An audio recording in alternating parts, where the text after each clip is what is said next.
बहुत बड़ी खबर मिल रही है, हूसियों ने इस्राइल पर फिर हमला कर दिया है। जी हां, एक बहुत बड़ी खबर आपको दे दें कि हूसियों की तरफ से एक बार फिर से इस्राइल को निशाना बनाया गया है। जी हां, यमन के हूसियों ने एक बार फिर से इस्राइल पर मिसाइलें दागी हैं और ये मिसाइलें कोई आम सी नहीं बल्कि सुपरसोनिक मिसाइलें बताई जा रही हैं। जी हां, बड़ी खबर आपको दे रहे हैं, हूसियों की तरफ से इस्राइल को एक बार फिर से निशाना बनाया गया है और ताज़ा हमले में आपको बताएं कि कई इलाकों में अफरा तफरी का माहौल देखने को मिल रहा है। तो इस्राइल पर एक बार फिर से हूसियों की तरफ से निशाना बनाते हुए कई मिसाइल दागी गई हैं और कहा यह जा रहा है कि ये मिसाइलें सुपरसोनिक हैं, हाइपरसोनिक हैं। और साथ ही साथ आपको बताएं कि इस्राइल के कई इलाकों में इस वक्त सायरन बज रहे हैं। इस्राइल के हवाले से ये कहा गया है, इस्राइल की तरफ से कि ऑफिशियल्स की तरफ से, कि इस वक्त कई जगह पर सायरन बजाए जा रहे हैं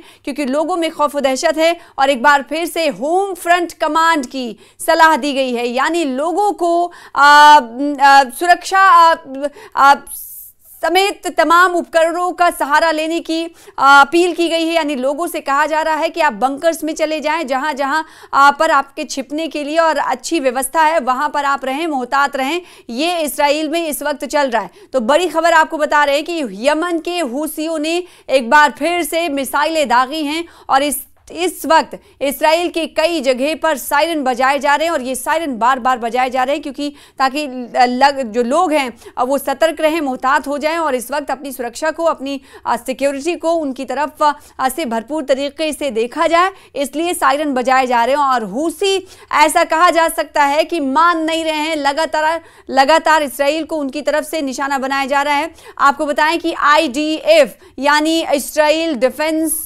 फोर्स की तरफ से कहा गया है कि यमन ने, जी हां, ये हम ऐसे ही नहीं बल्कि ये ऑफिशियल स्टेटमेंट इस्राइल की तरफ से आया है, ऑफिशियल की तरफ से कहा गया है, जो कि IDF यानी इस्राइली डिफेंस फोर्स की तरफ से कहा गया है कि आम खबर नहीं बल्कि खुद इस्राइल के IDF ने यानी इस्राइली डिफेंस फोर्स ने कहा है कि यमन से इस्राइली क्षेत्र में, इलाके में कई मिसाइलें दागी गई हैं। और साथ ही साथ फौज की तरफ से कहा गया है कि एक बयान को जारी करते हुए कि हमने इसके रिएक्शन में एयर डिफेंस सिस्टम को इतना एक्टिवेट कर दिया गया हमारी तरफ से ताकि इस हमले को नाकाम कर दिया जाए। ये कहना है इस्राइल की सेना का, इस्राइली फौज का। तो इस्राइली फौज हालांकि ये दावा कर रही है कि यमन के हूसियों की तरफ से जो टारगेट किया गया है, इस्राइल पर टारगेट किया गया है, हमले किए गए हैं, जिसकी वजह से इस वक्त सायरन बजाए जा रहे हैं, लोगों में खौफ व दहशत है। और साथ ही साथ इस्राइली सेना की तरफ से, फौज की तरफ से कहा गया है कि इससे ये समझा जा सकता है, जो ऑफिशियल बयान सामने आया है, कि हूसियों ने यह हमला इस्राइल को टारगेट करते हुए किया है। लेकिन इस्राइल यहाँ पर यह कहता हुआ नजर आ रहा है कि उसने तमाम हमलों को निष्क्रिय कर दिया है, नाकाम कर दिया है और उसका एयर डिफेंस सिस्टम इतना एक्टिव है जिसकी वजह से कोई नुकसान नहीं हो पाया है। हवा में ही उसके यमन के हूसियों के मिसाइलों को दाग दिया गया है, निष्क्रिय कर दिया गया है। ये कहना है IDF का। IDF ने दरअसल आपको बताया कि एक बयान जारी कर कहा है कि एयर डिफेंस सिस्टम पूरी तरह से एक्टिव है और किसी भी आपात यानी इमरजेंसी हालात से निपटने के लिए पूरी तरह से तैयार हैं। ये हमला ऐसे वक्त में हुआ है जब इस्राइल ने यमन के, आपको बताएं कि हूथी के हवाले से मिसाइल सुपरसोनिक के हमला करने के हवाले से इस पर जानकारी दी, जिसके बाद इस्राइल ने खुद आकर सामने कहा है, IDF ने यानी फौज की तरफ से कहा गया है कि यह हमला हूथियों की तरफ से इस्राइल को निशाना बनाते हुए किया गया और जिसका जवाब हमने भरपूर तरीके से दिया है। ये कहना है इस्राइली सेना का। तो यमन के, ईरान के हिमायती हूसियों ने इससे पहले क्या क्या हुआ है एक एक करके आपको जानकारी दे दे, इत्तलात दे दे, क्योंकि आपको मालूम है कि लगातार यमन के हिमायती हूसी लगातार इस्राइल को टारगेट कर रहे हैं और किस वजह से कर रहे हैं आपको मालूम है। इस वीडियो के जरिए ये भी हम बताने की कोशिश करेंगे। इससे पहले आपको बताएं कि यमन के हूसियों ने मंगल के रोज यानी 1 जुलाई को इस्राइल की तरफ एक बैलिस्टिक मिसाइल दागी थी, जिसे इस्राइल की जो एयर डिफेंस सिस्टम है, इस्राइल फिर उस वक्त भी कहता हुआ नजर आया बताया था कि उन्होंने इसे पूरी तरीके से कामयाबी के साथ नेस्तनाबूद कर दिया है, इंटरसेप्ट कर दिया है। और उसके बाद हमने देखा था कि जो हूसी थे उनकी तरफ से भी दावा किया गया था कि इस हमले का निशाना तेल अवीव के बेन गुरियन इंटरनेशनल हवाई अड्डा था।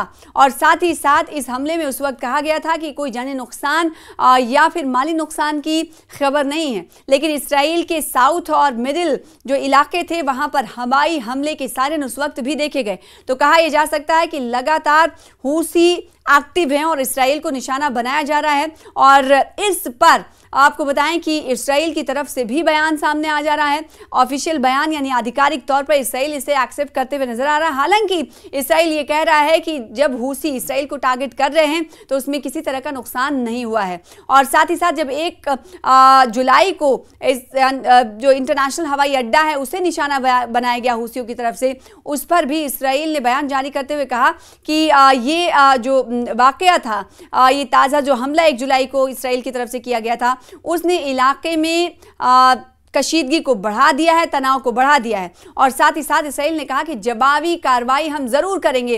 तो आपको बताएं कि हूसियों की तरफ से जब निशाना बनाया जाता है तो इसराइल की तरफ से जवाबी कार्रवाई की धमकी दी जा रही है, इंतबा दिया जा रहा है। इसराइल लगातार ये कह रहा है कि हमारे साथ आप जैसा कर रहे हैं वैसा हम आपके साथ करेंगे, उससे बुरा अंजाम आपका करेंगे।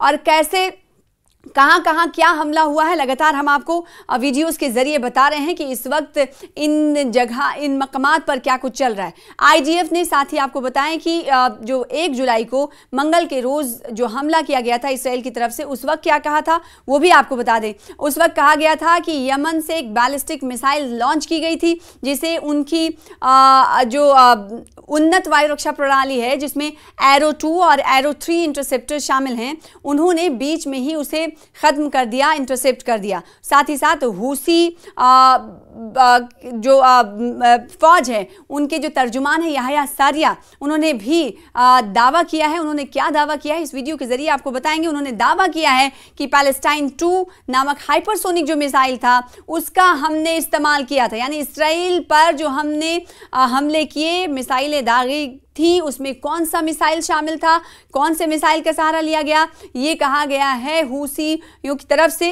हूसियों की तरफ से कहा गया है कि पैलेस्टाइन 2 नामी एक हाइपरसोनिक मिसाइल का हमने इस्तेमाल किया, जिसने मुबैना तौर पर बेन गुरियन हवाई अड्डे के ऑपरेशन को मुतासिर किया है। इसके अलावा हूसियों ने दावा किया कि उन्होंने इसराइल के इलियट, तेल अवीव और आश्केलोन में 3 जो हसास मकामात थे, हसास ठिकाने थे, उन पर ड्रोन हमले किए हैं। हालांकि आईडीएफ ने ड्रोन हमलों की हालांकि तस्दीक नहीं की है। और साथ ही आपको बता दें कि इस हमले से पहले इसराइल ने हूसी जो समर्थित हैं, यमन के हिमायती हैं, हुदैदा और सना के हवाई अड्डे में पर भी हवाई हमले किए थे। इस हवाले से भी जानकारी मिली थी, जिसमें हूसी जो थे उनके बुनियादी ढांचे को कहा गया और हथियारों के भंडार को निशाना बनाया गया था।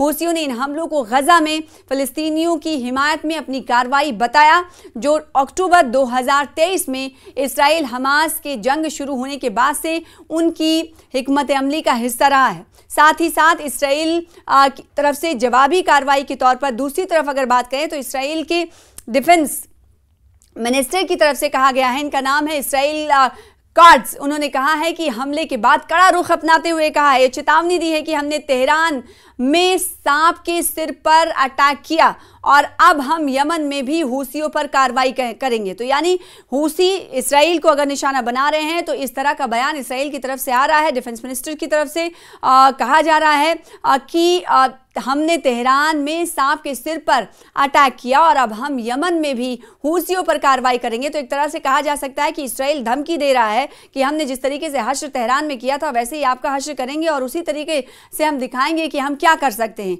और इस बारे में वो कहते हुए नजर आए कि जो कोई भी इसराइल के खिलाफ हथियार उठाएगा उसका हाथ काट दिया जाएगा। साथ ही उन्होंने कहा कि हूसी हमलों के जवाब में यमन पर जो नौसैनिक और हवाई नाकेबंदी है उसकी भी हम धमकी देते हैं, यानी हवाई नाकेबंदी हमारी तरफ से शुरू हो जाएगी अगर इस तरह का हमला और जारी रखा गया। आईडीएफ ने साथ ही साथ ये भी बताया कि इस हमले के बाद हवाई अड्डे पर उड़ानें कुछ वक्त के लिए रोक दी गई थी और जो एक सामान्य यानी प्रोटोकॉल का हिस्सा है।